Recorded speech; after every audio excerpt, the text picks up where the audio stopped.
Covid is back ಅಂತಾನೆ ಹೇಳ್ಬೇಕು. ಏನು ಕೋವಿಡ್ ಮತ್ ಬಂತ ಅಂತಾನು ಕೂಡ ನೀವು ಕೂಡ ಕೇಳ್ಬೋದು. ಹೌದು, ಕೋವಿಡ್ ಈಸ್ ಮತ್ತೆ ಬ್ಯಾಕ್ ಅಂತಾನೆ ಹೇಳ್ಬೇಕು. ಯಾಕಂತ ಅಂದ್ರೆ ಟಿವಿ ಓಪನ್ ಮಾಡಿದ್ರೆ ಸಾಕು, ಕೋವಿಡ್ ಅಲ್ಲಿ ಜಾಸ್ತಿ ಆಗ್ತಾ ಇದೆ, ಇಲ್ಲಿ ಜಾಸ್ತಿ ಆಗ್ತಾ ಇದೆ, ಆ ಕಡೆ ಬಂತು ಈ ಕಡೆ ಬಂತು ಅನ್ನುವ ಒಂದು ವಿಚಾರ ನಾವು ಕೂಡ ಕೇಳ್ತಾನೆ ಇದ್ದೇವೆ, ಇವಾಗ್ಲೂ ಕೂಡ ಕೇಳ್ತಾನೆ ಇದ್ದೇವೆ. ಸೊ ಆ ಒಂದು ವಿಚಾರದ ಬಗ್ಗೆ ನಾನು ಕೂಡ ಮಾತಾಡಕ್ ಬಂದಿದ್ದೀನಿ. Let's get start.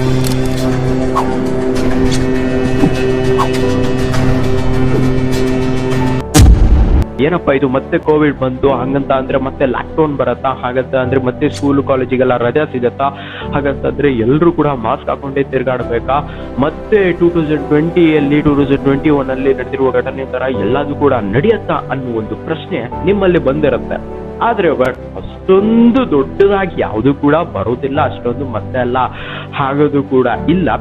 ಸೊ ಇವಾಗೆ ಯಾವ ಯಾವ ಕಂಟ್ರಿಯಲ್ಲಿ ಚೂರು ಕೋವಿಡ್ ಎಲ್ಲ ಬಂದಿದೆ, ಮತ್ತೆ ಎಲ್ಲೆಲ್ಲಿ ಕೋವಿಡ್ ತುಂಬಾ ಇದೆ ಕಂಟ್ರೀಸ್ ನೇಮ್ ನ ಹೇಳ್ತೀನಿ ಕೇಳಿ. ಸಿಂಗಾಪುರ್ ಅಲ್ಲಿ ಕೋವಿಡ್ ಕೇಸ್ ಜಾಸ್ತಿ ಆಗಿದೆ, ಮತ್ತೆ ಜಪಾನ್ ಅಲ್ಲೂ ಕೂಡ ಕೋವಿಡ್ ಕೇಸ್ ಇದೆ, ಮತ್ತೆ ಸೌತ್ ಕೊರಿಯಾ, ಇಂಡೋನೇಷಿಯಾ, ಮಲೇಷಿಯಾ, ಇಂಡಿಯಾದಲ್ಲೂ ಕೂಡ ಕೋವಿಡ್ ಕೇಸ್ ಜಾಸ್ತಿ ಆಗಿದೆ.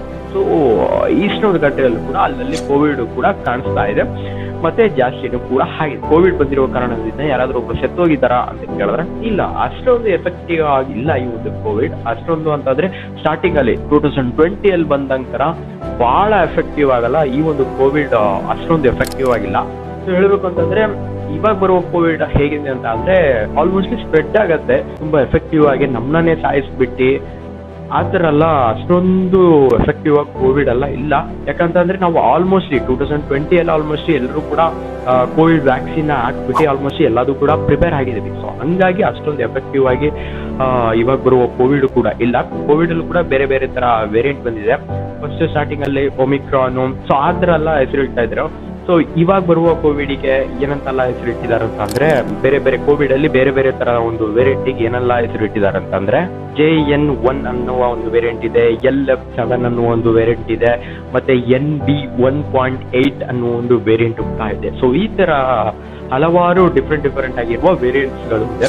ಆದ್ರೆ ಬಟ್ ಸ್ಟಾರ್ಟಿಂಗ್ ಅಲ್ಲಿ ಬಂದಂತರ ತುಂಬಾ ಎಫೆಕ್ಟಿವ್ ಆಗಿ ಸಾಯಿಸ್ಬಿಟ್ಟು ಹೋಗೋತರ ಅಷ್ಟೊಂದು ಎಫೆಕ್ಟಿವ್ ಆಗಿರಲ್ಲ, ಬಟ್ ಸ್ಪ್ರೆಡ್ ಆಗತ್ತೆ. ಬಟ್ ಆ ಒಂದು ಸ್ಪ್ರೆಡ್ ನ ನಾವು ತಡಿಬೇಕು ಅಂತಂದ್ರೆ ಎಲ್ಲಿ ಹೋದ್ರು ಕೂಡ, ಎಲ್ಲಿ ಏನ್ ಮಾಡಿದ್ರು ಕೂಡ, ಸೊ ನಾವು ಹೊರಗಡೆ ಅಂತ ಹೋದ್ರೆ ಪಕ್ಕಾ ಸೇಫನ್ ಸಿಕ್ಕಿರ ಹೋಗಿ ಬರ್ಬೇಕು, ಕೈ ವಾಶ್ ಮಾಡ್ಬೇಕು, ಮುಖ ತೊಳಿಬೇಕು. ಸೊ ಎಲ್ಲದೂ ಕೂಡ ಹೊರಗಡೆ ಹೋಗಿ ಮತ್ತೆ ಬರುವಾಗ ಎಲ್ಲದೂ ಕೂಡ ವಾಶ್ ಔಟ್ ಮಾಡ್ಬಿಟ್ಟೆ ನಾವು ಹೊರಗಡೆ ಬರ್ಬೇಕು. ಸೊ ಅಷ್ಟೊಂದು ಸೇಫ್ ಆಗಿ ನಾವು ಕೂಡ ಇರ್ಬೇಕು. ಮತ್ತೆ bus stand, railway station, so ಆ ತರ ಒಂದು ಕ್ರೌಡ್ ಆಗಿರುವ ಪ್ಲೇಸ್ ಎಲ್ಲ ಚೂರು ಮಾಸ್ಕ್ ಹಾಕೊಂಡು ಸೇಫ್ ಅಂಡ್ ಸೆಕ್ಯೂರ್ ಆಗ್ಬಿಟ್ರೆ ಸಾಕು, ಅಷ್ಟೇ, ಬೇರೆ ಏನು ಕೂಡ ಇಲ್ಲ. ಸೊ ಅದಕ್ಕಂತ ತುಂಬಾ ಕೇರ್ಲೆಸ್ ಆಗಿ ಕೂಡ ನಾವು ಕೂಡ ಇರಬಾರ್ದು. ನಾವು ಎಷ್ಟೊಂದು ಸೇಫ್ಟಿ ಆಗಿರ್ಬೋದು ಅಷ್ಟೊಂದು ಸೇಫ್ಟಿ ಆಗಿದ್ರೆ ಸೊ ನಮಗೆ ಕೂಡ ಸೇಫು, ಮತ್ತೆ ನಮ್ಮ ಸುತ್ತಲೂ ಇರೋರು ಎಲ್ರಿಗೂ ಕೂಡ ಸೇಫು. ಓಕೆ ಗೈಸ್, ಈ ಒಂದು ಇನ್ಫಾರ್ಮೇಶನ್ ನಿಮಗೆ ತುಂಬಾ ಇಷ್ಟ ಆಗಿರತ್ತೆ ಅಂತ ಅನ್ಕೊಂಡಿರ್ತೀನಿ. ಅಂಡ್ ಮುಂದಿನ ಒಂದು ಹೊಸ ಇನ್ಫಾರ್ಮೇಶನ್ ಜೊತೆ ಬರುತ್ತೆ. Bye guys.